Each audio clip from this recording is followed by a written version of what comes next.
Dana darurat one-on-one. Perlu nggak sih dana darurat?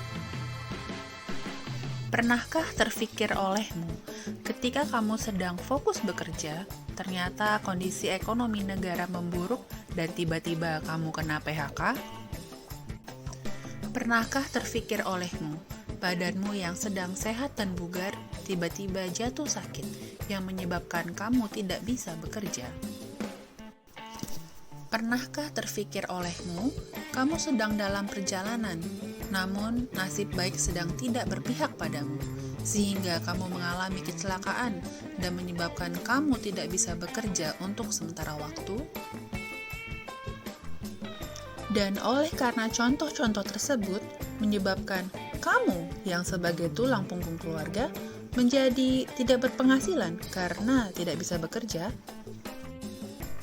Namun, di sisi lain, kamu punya tanggungan seperti anak, istri, orang tua, adik, atau saudara yang membutuhkan biaya untuk kebutuhan mereka. Dan kebutuhan tersebut tidak bisa ditunda, sedangkan kamu sedang tidak punya penghasilan. Jangan sampai orang-orang yang kita sayangi menjadi korban atas kondisi seperti ini. Oleh karena itu, dibutuhkanlah dana darurat. Hai, ketemu lagi dengan channel Kepoin Finance, di mana kita bisa bersama-sama belajar mengenai finance.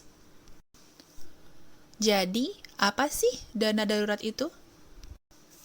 Sesuai namanya, dana darurat atau emergency fund merupakan dana yang sengaja disiapkan untuk mengantisipasi berbagai macam kondisi darurat yang membutuhkan dana tunai segera. Jadi, saat seseorang dalam kondisi PHK atau sakit atau kecelakaan yang menyebabkan seseorang kehilangan pendapatan, dengan adanya dana darurat, pengeluaran rutinnya dapat tetap tertutup kendati pendapatan tengah terhenti. Dana darurat akan menjadi pengganti penghasilan sampai nanti ia mendapatkan pekerjaan dan penghasilan baru. Berapa sih idealnya angka dana darurat yang harus kita miliki? Untuk menghitung berapa sih dana darurat yang harus dimiliki seseorang, harus dilihat dari berapa banyak pengeluaran dan berapa orang tanggungan yang dimiliki. Untuk kamu yang masih single atau tidak mempunyai tanggungan, dana darurat yang kamu miliki idealnya adalah sebesar 3-6 kali gaji. Sementara untuk kamu yang sudah mempunyai keluarga, besar dana darurat yang dibutuhkan adalah 6-12 kali gaji. Kenapa angka dana darurat harus 3-6 kali gaji?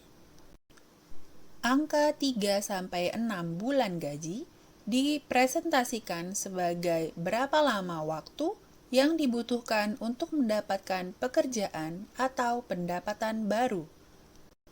Jadi, ini dianggap waktu yang cukup bagi kamu, yaitu selama 3-6 bulan untuk mendapatkan pekerjaan baru.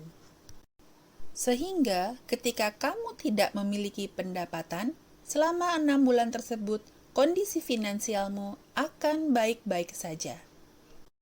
Sehingga dengan tersedianya dana darurat selama 3-6 bulan ke depan, kamu bisa menggunakan dana darurat tersebut untuk membayar semua tagihan finansialmu. Seperti kebutuhan makan, bayar listrik, air, internet, transportasi, bayar sekolah anak, dan lain-lain. Contohnya, jika gaji yang didapat adalah 10 juta rupiah per bulan, maka dana darurat yang wajib dimiliki oleh mereka yang single adalah 30-60 juta rupiah. Sementara, untuk yang sudah berkeluarga, setidaknya memiliki 60-120 juta rupiah. Wow, banyak juga yang harus disisihkan. Ya, mulailah bangun dana darurat perlahan-lahan setiap bulannya. Bisa dengan menyisihkan 10% dari gaji atau pendapatan yang kamu miliki setiap bulannya.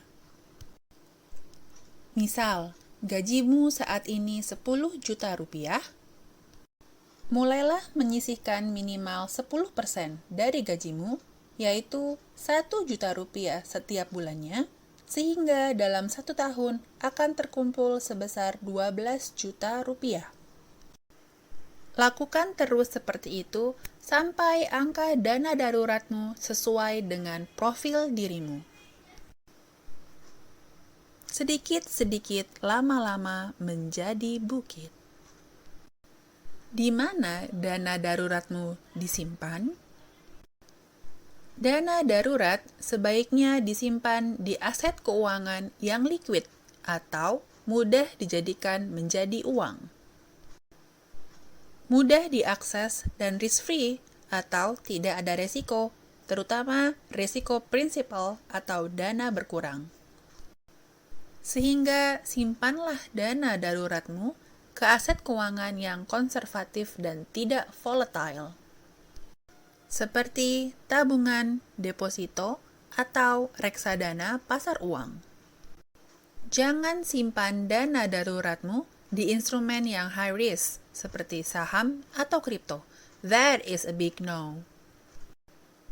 Simpanlah setengah dari dana daruratmu di tabungan, agar ketika dibutuhkan danamu bisa langsung diakses. Dan setengahnya lagi di instrumen deposito atau reksadana pasar uang, agar dana idlemu pun dapat berkembang. Dana darurat sifatnya hanya bisa digunakan pada keadaan darurat. Jangan disimpan di rekening yang sama dengan rekening transaksimu sehari-hari ya. Hal ini bisa membuatmu kalap mata yang merasa uangmu banyak, sehingga menyebabkan kamu tergiur untuk menggunakan dana tersebut bukan untuk kepentingan darurat. Pisahkan rekeningnya, dan ingat, dana tersebut hanya digunakan di keadaan darurat.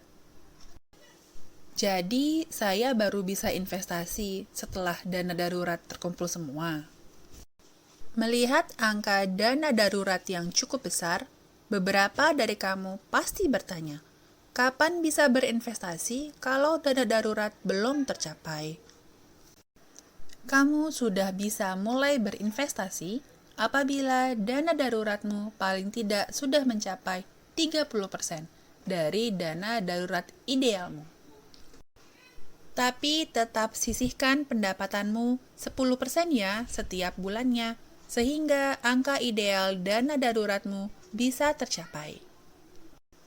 Namun alangkah baiknya bila dana darurat idealmu sudah tercapai lebih dahulu, baru kamu bisa eksplor ke instrumen keuangan lain yang lebih beresiko, seperti saham atau kripto.